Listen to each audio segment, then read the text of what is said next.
بسم اللہ الرحمن الرحیم وذکر فإن الذکرى تنفع المؤمنین۔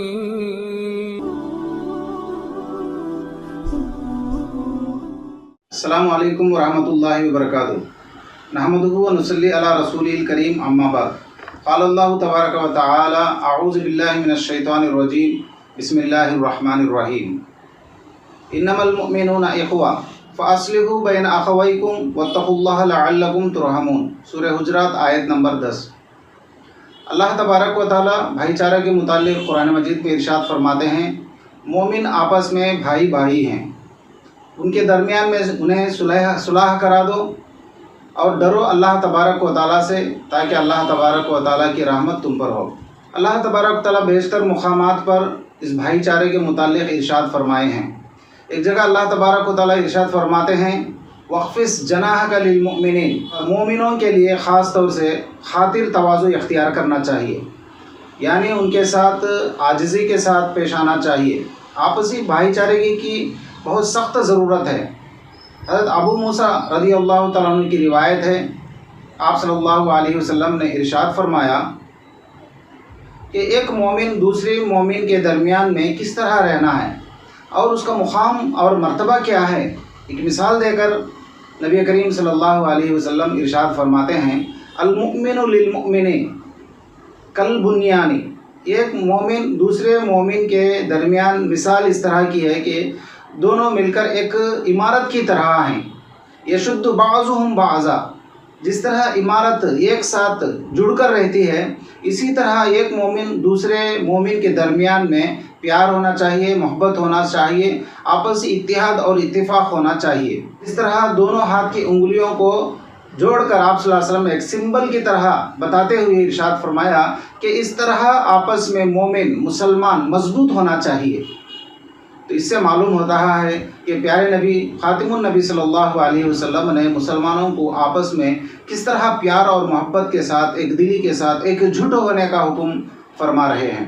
حضرت جریر رضی اللہ تعالیٰ عنہ کی روایت ہے، آپ صلی اللہ علیہ وسلم نے فرمایا، من لا یرحم الناس لا یرحم اللہ۔ اگر لوگوں پر رحم نہیں کریں گے تو اللہ تبارک و تعالیٰ بھی اس آدمی پر رحم نہیں کرے گا۔ اللہ کے نبی صلی اللہ علیہ وسلم میں ایک حدیث میں ارشاد فرماتے ہیں، من ستر مسلما سترہ اللہ یوم القیامہ۔ لوگوں کے عیبوں کو چھپانا ہے، لوگوں کے ساتھ بھائی چارگی کے ساتھ پیش آتے ہوئے ان کی کمیوں کو، کوتاہیوں کو درگزر کرنا ہے، معاف کرنا ہے۔ اللہ تعالیٰ بھی روز قیامت میں اللہ تعالیٰ معاف کریں گے، درگزر فرمائیں گے۔ ایک حدیث میں ہے، نبی کریم صلی اللہ علیہ وسلم نے فرمایا، ایک آدمی کو برا ہونے کے لیے اتنا کافی ہے کہ ایک مسلمان کو حقیر سمجھے۔ ایک آدمی کی حقارت دل میں رکھنے میں نبی کریم صلی اللہ علیہ وسلم نے یہ فیصلہ کر دیا کہ وہ مومن اچھا نہیں ہو سکتا، ایسا آدمی برا ہے۔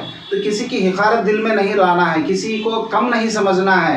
حضرت انس رضی اللہ تعالیٰ عنہ کی روایت ہے، آدمی اس وقت تک کامل مومن نہیں ہو سکتا جس اپنے لیے پسند کرتا ہو وہ اپنے بھائی کے لیے بھی پسند کرے۔